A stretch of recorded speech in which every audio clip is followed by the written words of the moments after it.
स्कैरक्रोज, bloody sculls और एक mushroom trip जो बहुत ही गलत डायरेक्शन में चला गया। इस वीक का फ्रॉम एपिसोड शायद फाइनली सॉल्व कर गया है कि टाउन से एस्केप कैसे होगा। इस एपिसोड डीप डाइव में हम सब कुछ कवर करेंगे, इंक्लूडिंग स्कैरक्रोज कैसे काम करते हैं, मॉन्स्टर्स से उनका कनेक्शन, कैसे लेक ऑफ टीयर्स टाउन को बचा सकता है, रेडियो नंबर्स और जेड का क्रेजी ट्रिप। तो कुछ पीने के लिए ले आओ और लाइक और सब्सक्राइब जरूर करना। चलो वियर्ड चीज़ें देखते हैं। हम शुरू करते हैं नाइटमेयर लेक से। मेन आईएससी नाइटमेयर लेक बोल रहा हूँ क्योंकि चांसेस बहुत कम है कि ये वही लेक ऑफ टीयर्स हो जिसके बारे में एथन के डेड फादर जिम ने एपिसोड 2 के एंड में बोला था। बोला गया था कि लेक ऑफ टीयर्स में मैजिकल पावर्स है जो इंजर्ड लॉगॉन को हील कर सकती है, और एथन मानता है कि इस लेक को ढूंढकर वो समहाउ अपने फादर को वापस ला सकता है। लास्ट एपिसोड में उन्हें एक इंजर्ड बर्ड मिला था और उन्होंने उस पर लेक का पानी डाला था, होप करते हुए कि लेक की मैजिकल पावर उससे हील कर देगी, लेकिन ऐसा नहीं हुआ। इसलिए मैं एथन, तबित और डोन्ना की बात से अग्री करता हूँ कि ये लेक ऑफ टीयर्स नहीं है। लास्ट एपिसोड रोजर ने ये मिस्टीरियस रोप पुल की थी और अब फाइनली ह्यूम पता चलता है कि ये किस से अटैच थी। सीवीड के बीच ये जायंट स्कैरक्रो डॉल्स है और डोना तुरंत एक को स्टैप कर देती है ताकि कंफर्म हो सके कि इनमें कोई और सरप्राइज ना हो। अंदर कुछ कॉटन जैसा दिख रहा है, लेकिन मेरा माइंड इंस्टेंटली सीजन 1 के स्पाइडर वेब फॉरेस्ट पार गया, स्पेशली क्योंकि इस एपिसोड में स्पाइडर इमेजरी बहुत ज्यादा है। लेकिन ऑनेस्टली ये प्रोबेबली सिर्फ कॉटन ही है। सबसे बड़ा क्वेश्चन ये है कि कोई इन डॉल्स को लेक के बॉटम में क्यों छुपाना चाहता था। क्या इन्हें किसी चीज को ट्रैप करने के लिए रखा गया था या फिर लेक के नीचे किसी और डेंजरस चीज को रोकने के लिए। तबित एक फ्लैशबैक के थ्रू थोड़ा क्लू देती है।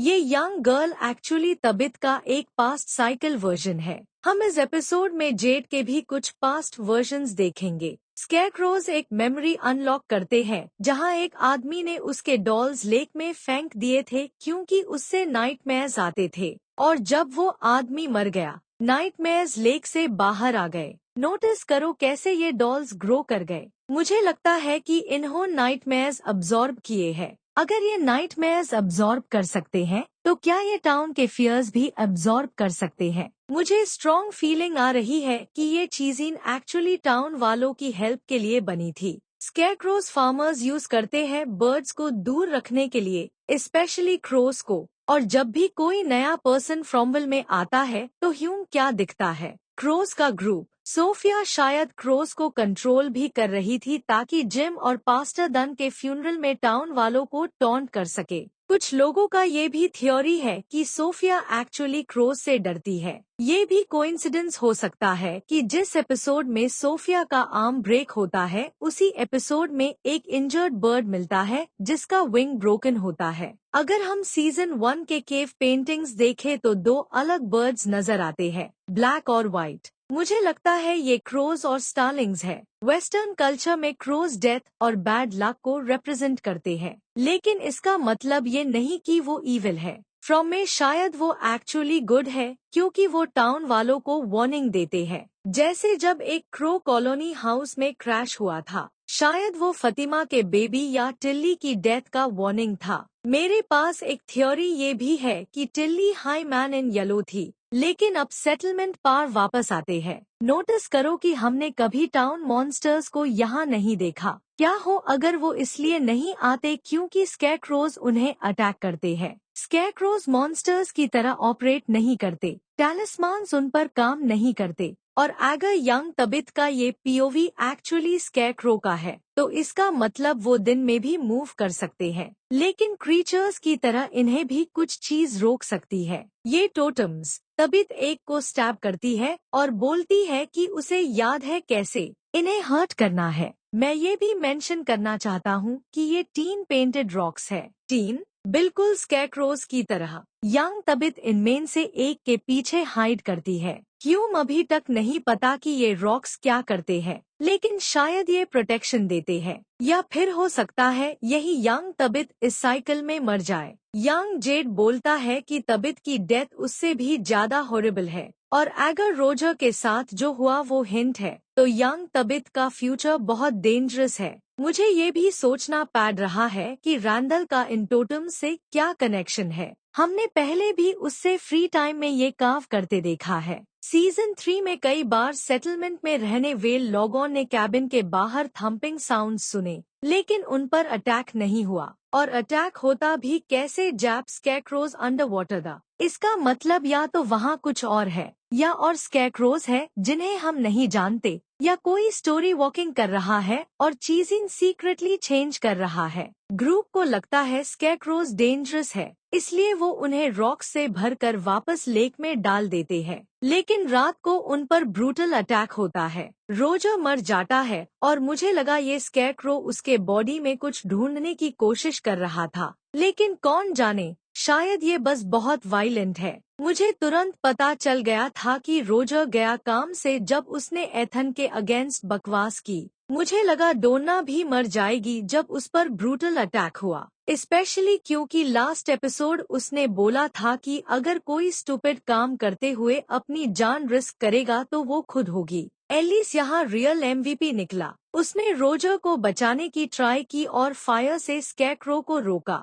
नोटिस करो, जब तबित एक स्कैरक्रो को टोटम से मार देती है तो दूसरा स्कैरक्रो उन्हें छोड़ देता है, मतलब डेफिनेटली टोटम में कुछ पावर है। मैं एक थ्योरी थ्रो करता हूँ, और बताओ तुम्हें क्या लगता है। क्या हो अगर हर साइकिल का अपना अलग मॉन्स्टर टाइप हो। लास्ट साइकिल्स में वो क्रीचर्स जो टाउन में ओल्ड क्लोथ्स पहनकर घूमते हैं, 1930 से 1970s तक के, और कई साइकिल्स पहले ये स्कैरक्रोज मॉन्स्टर्स द जैसे कैरेक्टर्स हर साइकिल में डिफरेंट पीपल बन जाते हैं, वैसे मॉन्स्टर्स भी चेंज होते होंगे। टाउन में हम जेड को ज्वाइन करते हैं, एक ऐसे मशरूम ट्रिप पर जो प्रोबेबली सबसे क्रेजी है। वो फर्स्ट सीन से ही ट्रिप पर है, और सिर्फ लास्ट सीन रियल वर्ल्ड में होता है, जहां बॉयड बोलता है कि जेड घंटों से वही बैठा है। मतलब अब जो कुछ भी हम देखते हैं उससे थोड़ा डाउट के साथ देखना होगा। लास्ट एपिसोड जेड ने ये मशरूम्स लिए थे क्योंकि उसे लगा ये पास्ट मेमोरीज अनलॉक करेंगे।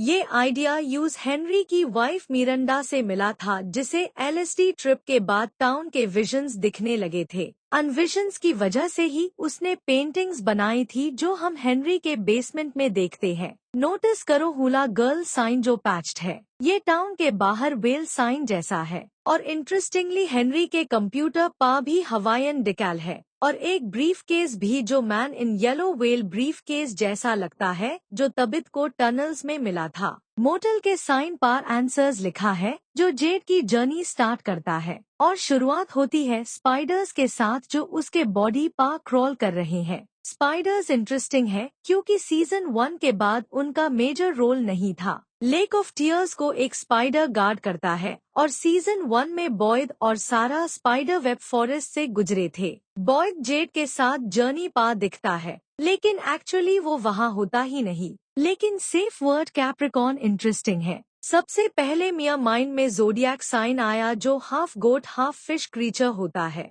ये जेड के आँख को मिरर करता है, एक लॉजिकल इंसान जो सुपरनैचुरल हॉरर्स की तरफ खींच रहा है। जेड शायद कैप्रिकॉर्न भी हो सकता है क्योंकि कैप्रिकॉर्न्स प्रैक्टिकल और इंटेलिजेंट होते हैं, बिल्कुल जेड की तरह। स्टार्स भी शो में हिडन मोटिव रहे हैं। Star magic motel, Cosmo chocolate bar, और स्कूल का नाम जो कुछ लोग सेलेस्टियल बोलते हैं और कुछ वेस्ट फॉल्स। ये सेंट एल्सवेयर शो के टॉमी वेस्टफॉल का रेफरेंस हो सकता है, जहां पूरा शो उसकी इमेजिनेशन निकला था। तीसरी कैप्रिकॉर्न थ्योरी ये है कि ये जेड की सॉफ्टवेयर कंपनी का नाम था। वायलिन की साउंड जेड को एक 12 साल के लड़के तक ले जाती है, जिसे हम यंग जेड कहते हैं। जेड फ्रांस में अपनी ग्रैंडमदर के साथ बड़ा हुआ था, इसलिए वो फ्रेंच बोलता है। हम उसे वायलिन बजाते देखेंगे और उसे अपनी ग्रैंडमदर की डेथ याद आएगी। ग्रैंडमदर की डेथ के बाद यूएस में अपने अंकल के साथ रहना पड़ा। फिर उसकी मुलाकात वन आइड कॉलोनियल मैन से होती है, जिसे हम सीजन 3 में देख चुके हैं। ये आदमी जेड को स्कल से ब्लड पीने के लिए फोर्स करता है और बॉयड बोलता है कर ले भाई, क्या ही गलत होगा। आदमी बोलता है अंकुर, जिसका मतलब रिमेम्बर होता है,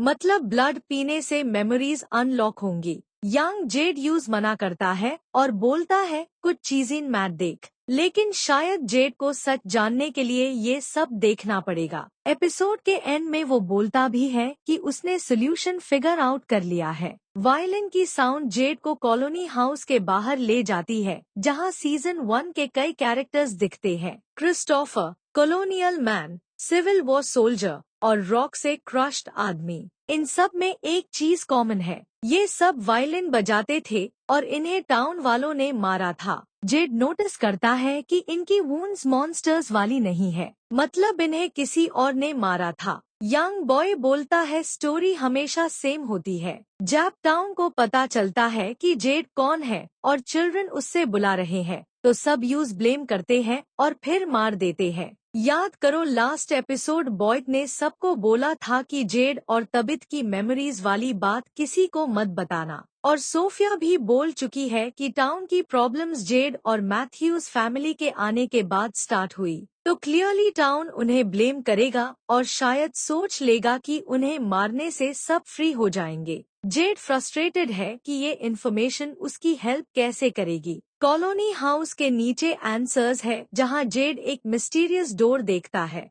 याद रखो ये सब उसके माइंड में है। शायद बेसमेंट में ऐसा डोर रियल में ना हो, लेकिन टनल एक सैक्रिफिशियल चेम्बर तक जाती है, जहां चिल्ड्रन को इमॉर्टैलिटी के एक्सचेंज में सैक्रिफाइस किया गया था। लेकिन यहाँ एक नई चीज है, एक जाइंट स्टोन स्लैब जो बोन्स से भरे पिट को कवर कर रहा है। मुझे लगता है ये चिल्ड्रन की बोन्स है। ये स्केलेटन हैंड देखो, छोटा है, बिल्कुल चाइल्ड जैसा। शायद कॉलोनियल मैन जो स्कल जेड को देता है वो भी किसी चाइल्ड का हो। जब मॉन्स्टर्स जेड को जिंदा दबा देते हैं, तब वो ट्रिप से बाहर आता है और बॉयड को बोलता है कि उसे पता चल गया है घर कैसे जाना है और चिल्ड्रन को कैसे बचाना है। मेरा गेस है कि उन्हें टनल्स में जाके वो बोन्स निकालनी होंगी। एथन ने बोला था लेक ऑफ टीयर्स हील कर सकता है। शायद बोन्स को वहां ले जाना होगा ताकि चिल्ड्रन रिवाइव हो सके। लेकिन टनल्स डेंजरस है क्योंकि मॉन्स्टर्स वहीं सोते हैं। लास्ट सीजन हमने देखा था कि स्विंग कोट क्रीचर दिन में भी ह्यूमन फॉर्म मेंटेन कर सकती है, तो बोन्स कैसे निकले जाएंगे जब मॉन्स्टर्स कभी भी अटैक कर सकते हैं। टाउन में क्रिस्टी सोफिया का आर्म फिक्स करती है, जो मोटल पूल में गिरने से हर्ट हुआ था। ये डेलिब्रेट फॉल था सारा पर अपना कंट्रोल टेस्ट करने के लिए। मैरियल एम्बुलेंस से ब्रेस लेने जाती है और खुद को वॉल से चेंड पाती है, बिल्कुल सीजन 2 के डंजन की तरह। और भी स्ट्रेंज टैब होता है जब रेडियो रैंडम नंबर्स बोलता है 609 और 1752। ये वही नंबर्स है जो लाइट हाउस में एच्ड द सीजन 3 वीडियो में मैंने थ्योरी दी थी कि ये नंबर्स स्टोरी के साइकिल्स को रिप्रेजेंट करते हैं। मतलब मैरियल शायद अपने पास्ट वर्जन की मेमोरीज एक्सपीरियंस कर रही है। क्रिस्टी वरीड है और अपसेट भी कि मैरियल ओपन अप नहीं कर रही। इसे दोनों के बीच फाइट होती है, बिल्कुल जूली और रैंडल की तरह। रैंडल फ्रस्ट्रेटेड है कि जूली डेंजरस चीजिंग कर रही है और अपना ब्रेन डैमेज कर लेगी। सोफिया इन फाइट्स को एंजॉय करती है। उसने खुद बोला था कि यूज टाउन को टूटते देखना पसंद है। लेकिन सबसे इम्पोर्टेंट बात यह है कि सोफिया विजन्स इंड्यूस कर सकती है। वो मैरियल को टच करती है और कुछ हाई मोमेंट्स बाद मैरियल हैल्यूसिनेशन देखने लगती है। मतलब सोफिया लॉगऑन की नाइटमेयर मेमोरीज अनलॉक कर सकती है। मैरियल बोलती है कि उसने हर उस इंसान की सफरिंग फील की जो यहाँ मारा है, और उसका मानना है कि कोई एंशिएंट चीज उनकी सफरिंग पा फीड करती है और डेथ के बाद भी लोग यही ट्रैप्ड रहते हैं। ये अब्बी की बात को रिपीट करता है जो उसने सीजन 2 फाइनल में बॉयड को बोली थी। सोफिया मैरियल को प्रॉफिट बोलती है और कहती है गॉड ने यूज चूज किया है। लास्ट एपिसोड मैरियल ने बोला था कि अगर गॉड है भी तो वो यहाँ नहीं होगा। शायद अब सोफिया यूज मैनिपुलेट करेगी और प्रॉफिट बना देगी। मुझे वाटर बॉटल का येलो कैप भी इंटरेस्टिंग लगा, जैसे प्रॉप डिपार्टमेंट टीज कर रहा हो कि Sophia high man in yellow है। फतिमा का गोलेम प्रोग्रेस कर रहा है, लेकिन अभी कोई बड़ा रिवील नहीं हुआ। केन्नी उससे सॉरी बोलने आता है और फतिमा अपना बिगेस्ट फियर बताती है कि एक दिन यूज विंडो के बाहर स्माइली दिखेगा।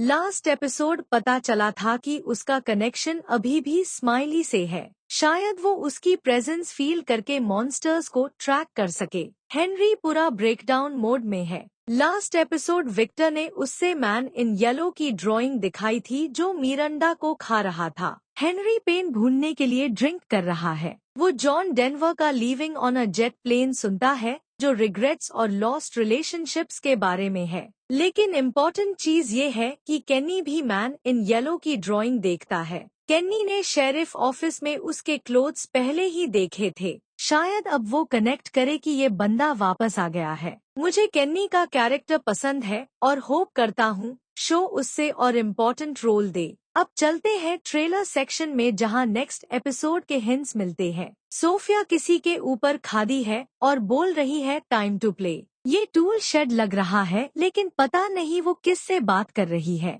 क्योंकि वो टच से विजन्स इंड्यूस कर सकती है। हो सकता है सामने वाला एक्चुअली कुछ देख ही ना रहा हो। बॉयड गोस्ट फादर खत्री के साथ सेम रूम में है जहां बुलेट्स राखी है। Last time father Khatri season 3 के एंड में दिखे थे। बॉयड एक मैलेट से कॉलोनी हाउस बेसमेंट की वॉल तोड़ता दिखता है। शायद बेसमेंट के पीछे टनल्स हो या फिर अकोस्टा को बेसमेंट ऑर्गेनाइज करते वक्त कुछ मिला हो। सबसे क्रेजी शॉट है तबित का जिम के फॉर्म में दिखना, जैसे वो उसकी मेमोरी रिलिव कर रही हो। लेकिन मुझे लगता है ये सीजन 1 के लाइट हाउस ड्रीम जैसा है, न कि एक्चुअल स्टोरी वॉकिंग। और फाइनली हम तबित को घर पा फोन आंसर करते देखते हैं। इसे कंफर्म होता है कि वो सेटलमेंट वाली नाइट सरवाइव कर लेती है। लेकिन फोन के दूसरी साइड कौन है? मेरा गेस जिम हो सकता है, या फिर वो एंटिटी जो जिम बनकर बात करती है, या फिर उसका डेड सन थॉमस जो पहले भी कॉल कर चुका है।